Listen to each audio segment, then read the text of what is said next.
जय श्री राम दोस्तों, welcome to YouTube channel dynamic duo Zameen and Vishal. इस वीडियो में बात करेंगे फायरबेस स्टूडियो के बारे में। फायरबेस स्टूडियो क्या है और अभी हाल ही में गूगल ने अपना फायरबेस स्टूडियो लॉन्च किया है। तो हम देखेंगे कि फायरबेस स्टूडियो हमारे लिए कैसे यूजफुल हो सकता है। तो सबसे पहले देखेंगे कि हम फायरबेस क्या है। सबसे पहले फायरबेस क्या है वो मैं आपको दिखाता हूँ।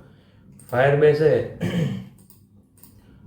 वो एक्चुअली एक बैकएंड प्लेटफॉर्म है जिसका हम यूज़ करके हम डेटाबेस में डेटा स्टोर कर सकते हैं फायरबेस का यूज़ करते हुए। तो मतलब फायरबेस एक backend as a service platform है जो हमको बैकएंड में जैसे PHP है, SQL है, जिसमें हम बैकएंड की डेटा स्टोर कर सकते हैं, वैसे ही फायरबेस में हम अपना डेटा स्टोर कर सकते हैं। और फायरबेस पूरा गूगल ने पूरा डिपेंड ऑन गूगल पर है, क्योंकि गूगल ने उसको लॉन्च किया है और वही उसको हैंडल करता है फायरबेस को। तो अभी ये तो हमको पता चल गया है कि फायरबेस क्या है, कि वो प्लेटफॉर्म है गूगल का जिसमें हम डेटा स्टोर कर सकते हैं और डेवलपमेंट कर सकते हैं, इजीली इम्प्लीमेंट कर सकते हैं।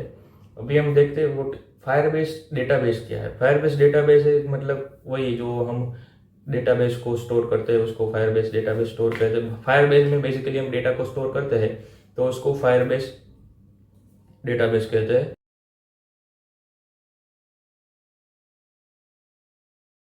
यहाँ पर मैं लिखूंगा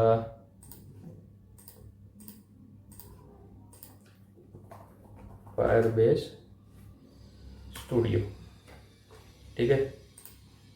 अभी यहाँ पर सबसे पहले लिंक पर क्लिक करेंगे और ये कुछ ऐसा इंटरफेस आपके सामने आएगा फायरबेस स्टूडियो का।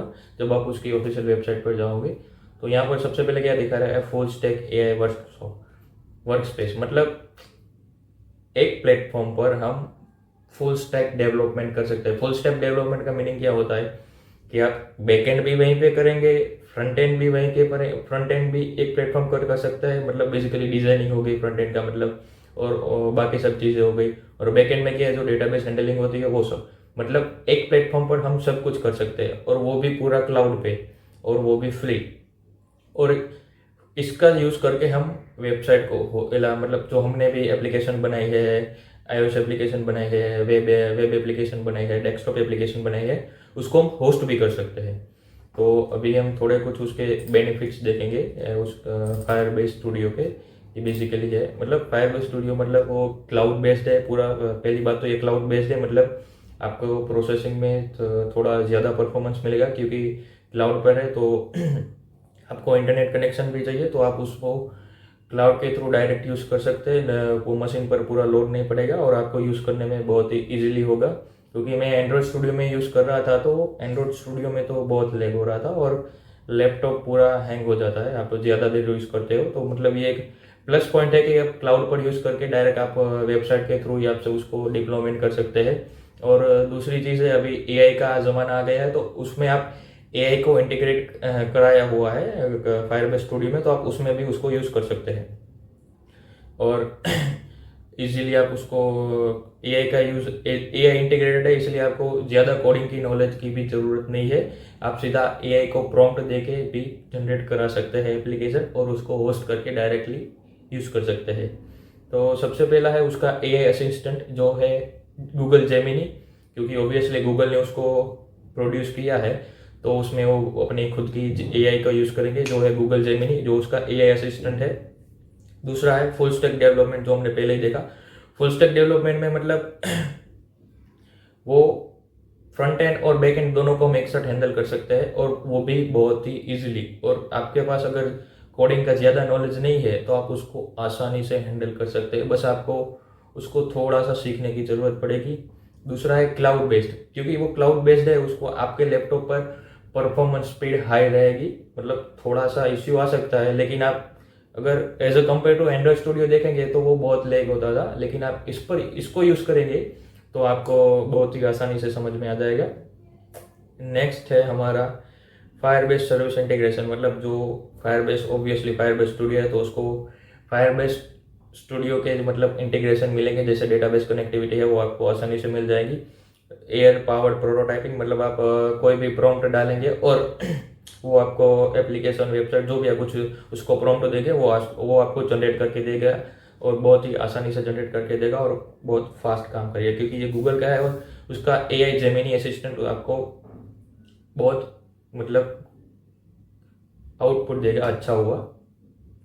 अगला है फ्लेक्सिबल डेवलपमेंट। मतलब फ्लेक्सिबल डेवलपमेंट का मीनिंग आप आसानी से उसमें चेंजेस कर सकते हो, उसको डिप्लॉय भी कर सकते हो एप्लीकेशन को बिल्ड करके। दूसरा है इम्पोर्ट एग्जिस्टिंग प्रोजेक्ट। मतलब जो हमने प्रोजेक्ट ऑलरेडी बना चुके हैं, मतलब हमने मानो कि मैंने एंड्रॉइड स्टूडियो में भी हाल ही में एक प्रोजेक्ट बनाया था डेंटल क्लिनिक पर, तो उस प्रोजेक्ट को मैं यहाँ पर डिप्लॉय कर सकता हूँ और इंपोर्ट करके मैं उसको यूज़ करता हूँ और उसमें चेंजेस करके उसको डायरेक्ट फायरबेस के साथ इंटीग्रेट करके मैं उसको यूज़ कर सकता हूँ। दूसरा है वर्क स्पेस अवेयर है। मतलब जो आपका पूरा जो वर्क स्पेस है जो जिस पर आप काम कर रहे हैं वो पूरा AI से इंटीग्रेटेड है। मतलब कहीं भी आपको या मान लो आपको ये कहीं भी एरर आ रही है तो वो आपको इंडिकेट करेगा यहाँ पर एरर है, और वो एरर क्या एरर है, कौन सी एरर है, उसको कैसे सोल्व करना है, वो सब आपको डिफाइन करके देगा कि ऐसे एरर है, इसको आप ऐसे सोल्व कर सकते हैं।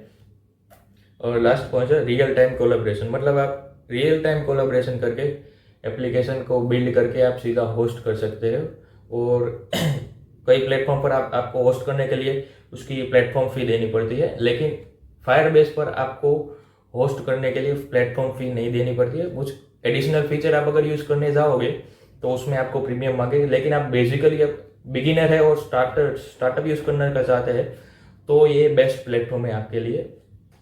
तो अभी हम क्या करेंगे, उसकी वेबसाइट पर वापस चलेंगे और यहाँ पर मैं थोड़ा स्क्रॉल करके दिखा दूँ। ये कुछ उसका इंटरफेस होगा जो कि बेसिकली विजुअल स्टूडियो कोड जैसा ही है उसका इंटरफेस।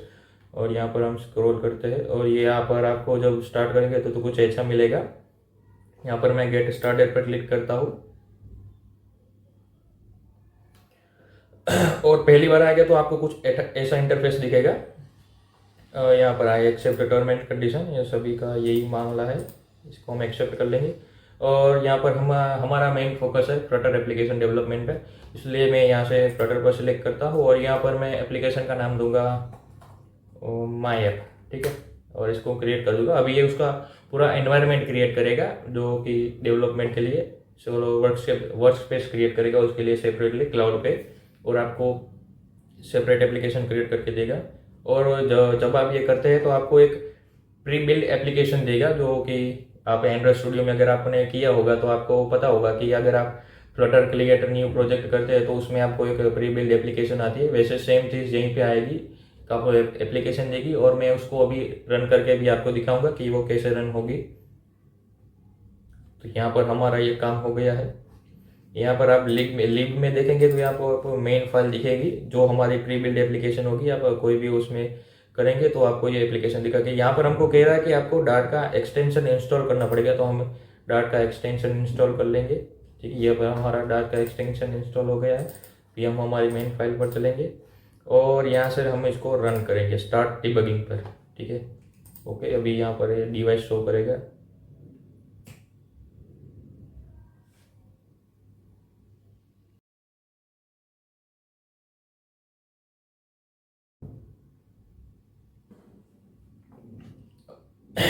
अभी यहाँ पर दिखा रहा है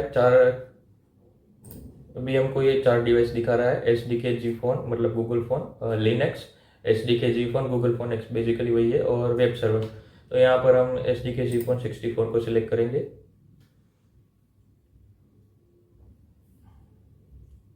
और यहाँ पर डिबगिंग हो रही है। ये देखिए यहाँ पर साइड में न्यू विंडो खुल गई है और यहाँ पर स्टार्टिंग प्रीव्यू आ चुका है। यहाँ पर उसका वो होगा, यहाँ पर हम क्लोज देंगे। थोड़ा लोड लेगा ये होने में क्योंकि ये ब्राउज़र पर चल रहा है। अभी हम वेट करते हैं इसका शुरू होने के लिए। यहाँ पर ये देखिए, यहाँ पर एक डिबग कंसोल में आपको दिखा रहा है लॉन्चिंग लिब मेन डॉट डार्ट जी फोन, उसमें स्टार्ट होगा। यहाँ पर जैसे स्टार्ट होगा वैसे ही हमको यहाँ पर वेब का इंटरफेस भी दिखाएगा कि वेब इंटरफेस कैसा एक्चुअली दिखेगा। यहाँ पर देखिए, यहाँ पर भी आ गया है। यहाँ पर हम थोड़ा वेट करेंगे, ठीक है। ये अभी ग्रेडल टास्क असेंबल हो रहा है। बेसिकली इसका फ़ायदा ये मल्टी प्लेटफॉर्म एप्लीकेशन बना सकते हैं। जो मतलब मल्टी प्लेटफॉर्म मतलब जो हम एंड्रॉयड का होता है, iOS का होता है, वेब एप्लीकेशन हो गई, वेबसाइट हो गई, डेस्कटॉप हो गए। तो मतलब हमको सबके लिए अलग अलग कोड लिखना पड़ता है, लेकिन फ्लटर एक लौता है जिसमें आपको एक ही कोड से आप सभी को यूज़ कर सकते हैं। मतलब एक कोड आप iOS में भी यूज़ कर सकते हैं, एंड्रॉयड में भी यूज़ कर सकते हैं, और वेब एप्लीकेशन और डेस्कटॉप में भी आ गए। आप एक ही कोड से सभी को एग्जीक्यूट कर सकते हैं और रियल टाइम पर। मतलब ये इसका फ़ायदा है। और यहाँ पर देखिए, यहाँ पर डिबग होना स्टार्ट हो गया और एप्लीकेशन थोड़ी देर में हमारी स्टार्ट हो जाएगी। थोड़ा हम वेट करेंगे। यहाँ पर भी हो रहा है, ये देखिए वेब में तो हो गई। यहाँ पर जो मैंने कहा था कि वो डिफ़ॉल्ट एप्लीकेशन आती है, वो ये वाली आप यहाँ पर आप क्लिक करेंगे तो ये काउंटर इंक्रीज होगा। मैं यहाँ पर प्लस पर क्लिक करता हूँ तो यहाँ पर इंक्रीमेंट होगा। सेम वस्तु यहीं पे है, लेकिन यहाँ पर अभी डिबग नहीं हुई है क्योंकि ये थोड़ा लोड लेता है, एम्यूलेटर है पूरा, इसलिए वेबसाइट में तो आसानी से हो जाती है। इसको हम शुरू होने देते हैं।